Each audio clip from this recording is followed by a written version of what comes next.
Didier, bonjour. Bonjour Antoine. On se tutoie. Ouais. Tourangeau, arrivé en Champagne il y a bien longtemps. Une belle carrière dans le monde du champagne. Dans le grand groupe Laurent Perrier, tu as une niche magnifique. Enfin, une niche pas seulement, une niche magnifique parce que tu es l'ambassadeur, le patron de ce champagne iconique qui s'appelle Salon. Évidemment, on va en parler. Et puis aussi d'une marque qui monte, qui s'appelle Delamotte, qui est, on peut dire, comment tu les présentes, ces deux marques, Centre Salon et Delamotte? Je les présente comme sœurs, comme maisons sœurs en fait, puisque en fait les deux maisons sont en Ménil-sur-Oger, les bâtiments des deux maisons se jouxtent, il y a juste un mur qui les sépare, et ils ont eu une vie commune depuis très longtemps. Puisque les anciens propriétaires étaient mariés entre eux, enfin, donc et je considère vraiment comme maison sœur parce que complémentaires et avec un esprit commun, avec bien sûr des caractères différents, mais un esprit commun et des parents communs. Alors l'esprit, on va déjà commencer, on est dans le Chardonnay, la Côte des Blancs, ce grand cépage du Chardonnay qui s'exprime magnifiquement sur la craie de la Côte des Blancs. On va parler tout de suite de Salon. Alors Salon, c'est quoi? C'est un fantasme, c'est quelque chose d'inabordable, c'est un des plus rares, champagne les plus rares qui est produit aujourd'hui en France. Oui, alors fantasme non, parce qu'un fantasme c'est quelque chose qu'on a dans la tête mais qu'on ne va pas exprimer. On l'exprime, Salon, et depuis quand même longtemps. C'était d'abord une idée de génie de monsieur Salon, qui au début du XXe siècle, en fait, puisque le premier millésime de Salon c'est 1905, a créé cette maison pour sa consommation personnelle et celle de ses amis. Avec une idée forte, qui est toujours forte aujourd'hui, puisque en fait il est allé complètement à l'opposé de ce qu'est le champagne encore aujourd'hui, puisque le champagne c'est l'art d'assembler les cépages, l'art d'assembler les villages, l'art d'assembler les années, puisque encore aujourd'hui 90% du champagne c'est de l'assemblage. Et M. Salon a dit, moi je vais aller complètement à l'opposé de tout cela, et je vais faire un vin unique pour ma consommation personnelle et celle de mes amis, qui soit uniquement à base de chardonnay d'un seul village, le Ménil-sur-Oger, et je ne ferai du vin uniquement dans les années millésimées, et des années millésimées pas toutes, c'est-à-dire des années qui vont se garder très très longtemps. À l'époque, le millésime avait ce sens-là, c'est-à-dire c'était le marqueur de l'année exceptionnelle. Ouais, absolument, de l'année exceptionnelle, et on en faisait très rarement. Et ce qui est encore le cas chez Salon, puisque au XXe siècle, Salon n'a produit que 37 fois du vin. Ce qui est une situation unique en Champagne, mais unique dans le monde du vin. Il n'y a pas un autre domaine dans le monde, ni à Bordeaux, ni en Bourgogne, ni en Espagne, ni en Italie, ni ailleurs. Ni dans le grand luxe, ni dans le grand luxe, voilà. Où on produit qu'une fois tous les 3 ans un millésime, quand on considère qu'il est à la hauteur de vieillir. Et quand je dis vieillir, c'est pas vieillir 5 ans ou 6 ans. On commence déjà, nous, par le garder 10 ans en cave, ça c'est le minimum.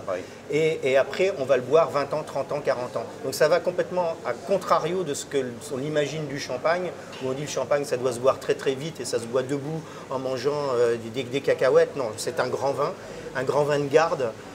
Un grand vin très complexe qui va s'accorder avec des mets, on peut le boire seul bien évidemment, mais qui va s'accorder avec des mets différents. Et Salon en est sans doute effectivement la plus belle représentation. Alors parlons un tout petit peu chiffres, c'est combien de bouteilles en suivant les millésimes de Salon produits? Alors c'est des choses qu'on n'annonce pas, mais enfin aujourd'hui on est entre nous, il n'y a que nous qui allons nous voir, ça reste entre nous. En moyenne, quand on déclare un millésime chez Salon, c'est 60 000 bouteilles. C'est ça. Donc c'est 60 000 bouteilles tous les 3 ans. Et en moyenne, c'est 3 ans, c'est 4 millésimes par décennie, 4 à 5 millésimes par décennie.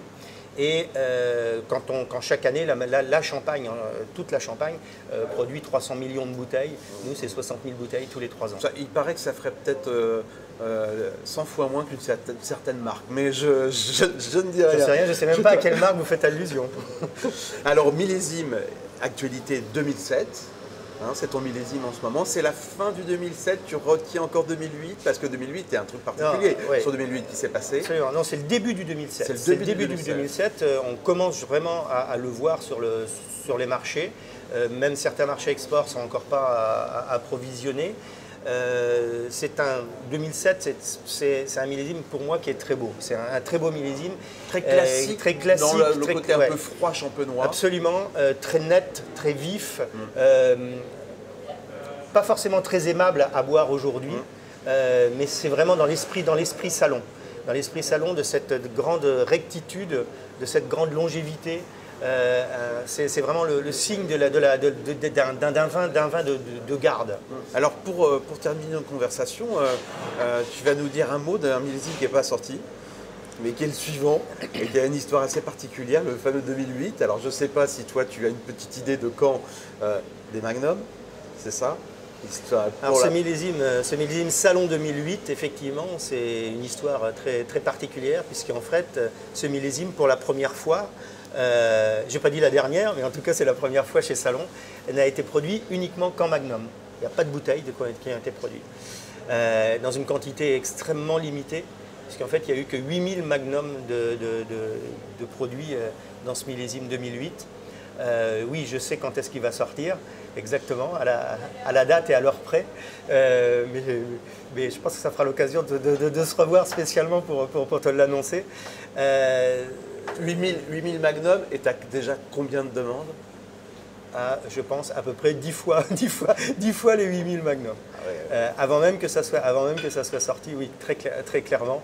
Ouais. Quand je dis 10 fois, c'est peut-être sans doute plus.